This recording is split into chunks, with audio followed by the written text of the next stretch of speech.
Құрметті қазақстандықтар, қадірлі Алаш жұрты, биыл ұлттық жазудың реформаторы, түркітанушы, қазақ тіл білімі мен әдебиеттану ғылымдарының негізін салушы ғалым, публицист, педагог, аудармашы, қоғам қайраткері, қазақ интеллигенциясының атасы Ахмет Байтұрсынұлының туғанына 150 жыл. Осы орайда қасиеттарын құт қонған Қостанай облысы, Жангелдин ауданы, Торғай селосында 3-5 қыркүйек күндері Алталаштың басын қосатын дүбірлі жиын өтеді.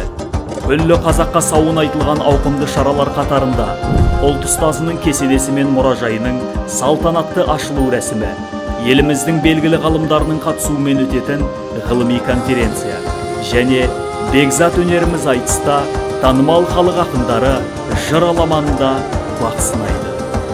Сондай-ақ, елімізге танымал балуандарымыз ұлт спорты, қазақша күрестен қаймықтан анықтаса, бел мен білектің күші сыналатын аударыспақ және арқан тартыс ойындары, сайыпқыран ерлер мен бабы келіскен тұлпарлар сынға түсетін көкпар ойыны, ұшқан құстың қанаты талып, жүгірген аң жығылатын киелі Торғай даласын дүбірге бөлемек. Келіңіздер, көріңіздер.